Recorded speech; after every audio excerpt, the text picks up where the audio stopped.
Prime 9 Prime 10 debate. Tadru Srinivas garu, kindly continue. నేను ఒకటే మోహన రాగంలో నేను ఒక ఆర్టికల్ చదవాలి, ఎందుకంటే అన్నను ఫాలో అవుతా కాబట్టి. అన్నగారు ఇంతకుముందు మా మీద చేసినటువంటి ఆరోపణ కాంగ్రెస్ పార్టీ నుంచి వచ్చిన వాళ్ళు, బీఆర్ఎస్ పార్టీ నుంచి వచ్చిన వాళ్ళనే ఒక ఇదిగా మన వారు విశ్లేషించారు. నేనేమంటున్నానంటే డికే అరుణ గారు కాంగ్రెస్ నుంచి వచ్చారు, ఎంపీగా ఎమ్మెల్యేగా టికెట్ ఇచ్చినారు, ఉపాధ్యక్షురాలుగా చేసినారు. కొండా విశ్వేశ్వరరెడ్డి గారు బీఆర్ఎస్ నుంచి వచ్చినారు, పాటిల్ గారు బీఆర్ఎస్ నుంచి వచ్చినారు, డాక్టర్ బూర నర్సయ్య గారు బీఆర్ఎస్ నుంచి వచ్చినారు, గడ్డం నగేష్ గారు బీఆర్ఎస్ నుంచి వచ్చినారు. గతంలో తెలుగుదేశం వారికి చాలా ఇది ఉంది, సుదీర్ఘ అనుభవం ఉంది. ఈటెల రాజేందర్ గారి గురించి నేను చెప్పక్కర్లేదు. మరి వీళ్ళందరూ ఇంతమంది ఎంపీలు పార్టీ అకామిడేట్ చేసుకోవడమే కాదు, ఎంపీలుగా గెలిచారు కదా, అనేక వేరియస్ పార్లమెంటరీ కమిటీలలో ఉన్నారు వీళ్ళంతా కూడా.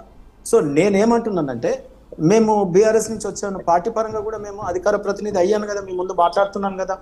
ఈ పార్టీ అందరినీ కలుపుకొని పోతుంది. ఎందుకు ఈ ఐక్యత సాధ్యమవుతుందంటే ఇంకొకటి, మాది దేశం కోసం, ఐడియాలజీ కోసం పనిచేయాల్సిందే. ఎవరు వచ్చినా, కొత్త వాళ్ళు వచ్చినా, పాత వాళ్ళు వచ్చినా, the single agenda ideology, the nation first, nation is one.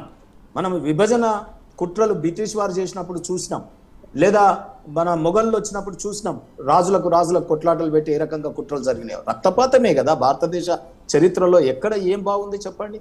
ఈ 50 ఏళ్లకు బీదరికం, వెనకట రక్తపాతం, సో విభజించు పాలించులు, ఇవే కదా మనం చూసింది.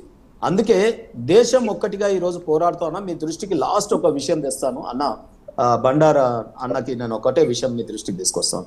మేము 35% మొన్న ఎన్నికలలో పర్సెంటేజ్ ఆఫ్ ఓట్స్ ఉన్నాయి ఈ తెలంగాణ రాష్ట్రంలోనే. నేను తెలంగాణ రాష్ట్రానికి కన్ఫైన్ నేను మాట్లాడుతున్నా, కానీ మీరు శ్లాఘించాలి. అసలు ఇంత అద్భుతం, ఒక పార్టీ 10 ఏళ్ళు పరిపాలించిన పార్టీ 0 సీట్స్. ఇదేంటండి విచిత్రం? ఇండియన్ పాలిటిక్స్ లో ఒక ప్రాంతీయ పార్టీ 10 ఏళ్ళు ఉద్యమం చేసి ఒక రాష్ట్రాన్ని సాధించడం చెప్పుకునే పార్టీ, నేను చరిస్మాటిక్ లీడర్ ఉన్నాడు అనుకునే పార్టీ, వాక్చాతుర్యం కలిగిన నాయకుడు ఉన్నాడని చెప్పుకునే పార్టీ, ఆ కుటుంబ పార్టీ ఇవాళ 0 ఎమ్మెల్సీ ఎన్నికలలో. కాంగ్రెస్ పార్టీ ఒక సీట్లో పోటీ చేయలేదు, బీఆర్ఎస్ మొత్తమే చేయలేదు. ఇవాళ మేము ఎమ్మెల్సీ సీట్లలో విఘ్నులు, ఉద్యోగాలు ఉన్న వాళ్ళు, తర్వాత చదువుకున్న వాళ్ళు, గ్రాడ్యుయేట్స్, టీచర్స్, వీళ్ళందరూ ఎమ్మెల్సీలను గెలిపించినారు. అసలు మేము ఎక్కడ ఇంత గ్రాఫ్ మాది పెరుగుతూ ఉంటే, గతంలో పంచాయతీ, ఇప్పుడు పంచాయతీ ఎన్నికలలో మా సీట్లు ఎన్ని, గతంలో మన మున్సిపాలిటీలు ఎన్ని, మేము ఇవ్వాలన్నీ. అరే కరీంనగర్లో, ఇవాళ నిజామాబాద్లో మేము కార్పొరేషన్లలో ఎన్నికలలో వెనకట లేదు కదా. అంటే ఆ గ్రాఫ్ ఇంతింతాయి ఒట్టింతాయి పెరుగుతా ఉంది. మీరు అన్నటువంటిది ఒక కుటుంబంలో అన్నారు కదా, ఇది మన వేమన శతకము ఒకటి అన్నారు మీరు ఇప్పుడు, ఏది ఇంట్లో ఏదో జరుగుతాయి అన్నది నిజమే.